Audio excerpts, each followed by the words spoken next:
Hey, what's up? And welcome to the Adventures of Jerkface, a place where we tell silly stories about serious topics. Thanks for checking us out.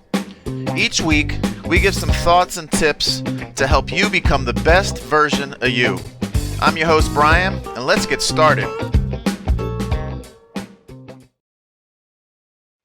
in a crazy time where Dr. King and Mr. Mandela's dreams are coming true, and black people and white people and Asians, Indians, and everybody's hanging out together.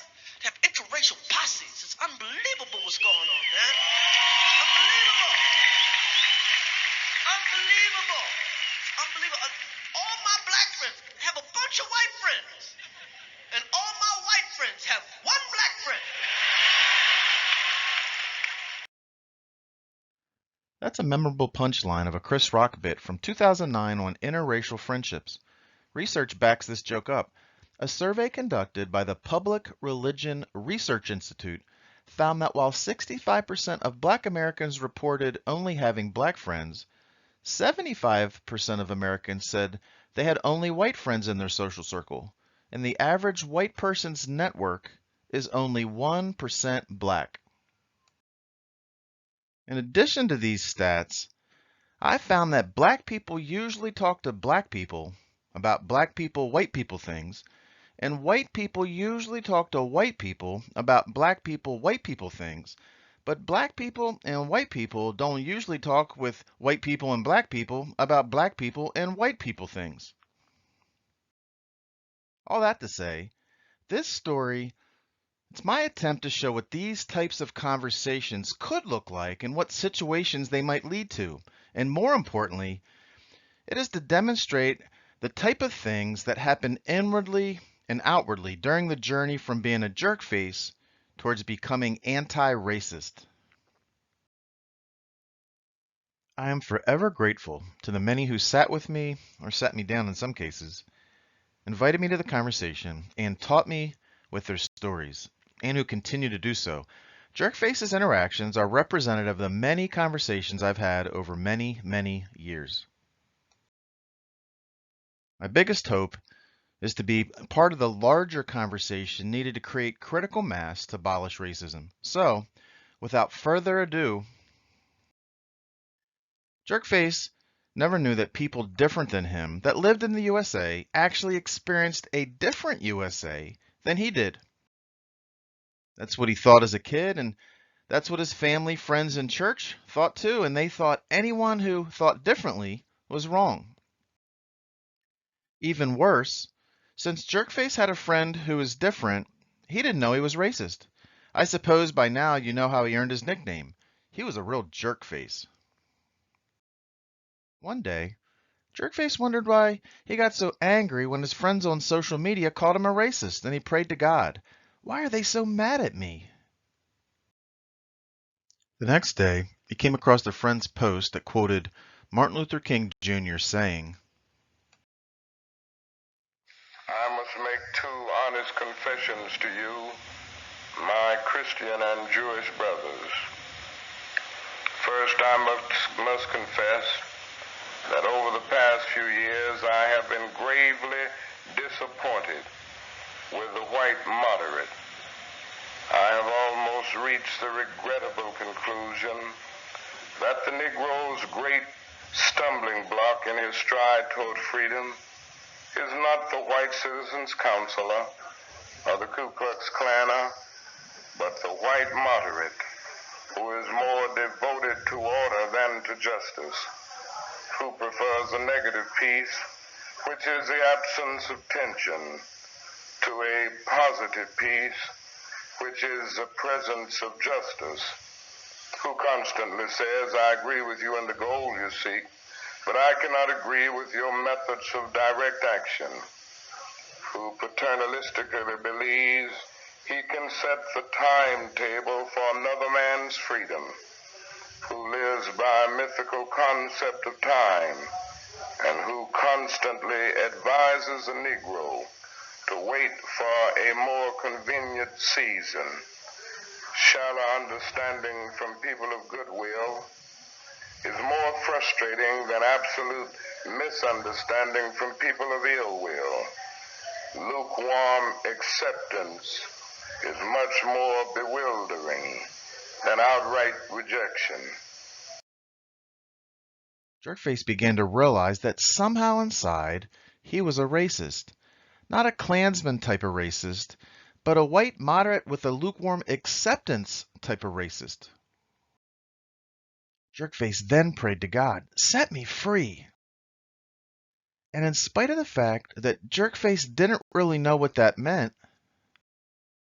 "Hey, wait a minute, Jesus, are you black?" asked a perplexed Jerkface. "More brown than black," said Jesus. "Since when?" wondered Jerkface. "Since between BC and AD. Ever seen a white person from the Middle East?" asked Jesus. "Oh, not really. Never really thought about it like that," replied Jerkface. "Yeah, contrary to popular belief, there are not actually any white people in the stories of the Bible. We were all different shades of brown, and we didn't even speak English. English wasn't even around yet." "Humph," Jerkface then prayed to God, "Set me free." And despite the fact that Jerkface didn't really know what that meant, God answered that prayer the very next day. Jerkface's friend said to Jerkface, "Jerkface, you're a real jerkface. Every time something comes up in the news about racism, you get angry and defensive, and I, for one, am sick of it." So as usual, Jerkface went and pouted. And as was his norm with these types of things, Jerkface went and pouted to another friend about the complaint of friend number one. Friend number two said, "Well, I don't know how to say it, but friend number one is right." Though hurt and even more angry, somehow Jerkface recognized that his friend was right, and upon reflection he thought, "Hey, maybe this is what God wants to set me free from. I am a jerkface. The fact that I'm getting so angry about racism is actually exposing that I'm a racist." Jerkface has now arrived at the first stage of the journey towards anti-racism. He was prompted by another person to recognize what God was up to in his life. Now remember, he couldn't recognize it himself. But unlike any time before, the friend's prompting helped him to recognize this whole mess for the first time. Now, I would love to tell you that Jerkface instantly becomes anti-racist that day and forevermore, but I can't. Why? For starters, Jerkface's been a jerkface for over 25 years, and these kinds of things just don't happen overnight. And I'm pretty sure no one ever just finally arrives at the station of being anti-racist. The first stage starts with a prompting from someone else, an intersection where I realize something about myself that I never noticed. And it's usually kind of painful. And today's topic, racism, might be one of the most painful ones. I don't personally know anyone that wants to be a racist, let alone wants to be called one. I'm absolutely positive they're out there. I just don't know them or spend time where that's what people are up to. But as painful as it is to be accused of being a racist, imagine what it's like to be the one actually receiving the racism. But unfortunately, if you're white like me, and to be blunt, unless you've done a ton of intrapersonal and interpersonal work, as well as macro-level systemic work in areas impacted by race, you most likely are one. If you don't know what those words mean, then sorry, dude, there's a very high chance you're a racist jerkface and worse. You don't even know it. In fact, I imagine that it might be nearly impossible to not be a racist. The good news is we don't have to stay here. The great news is we can move from unintentionally being a racist jerkface towards being a competent and intentional anti-racist. But it all starts with a prompting or two. So, prompted?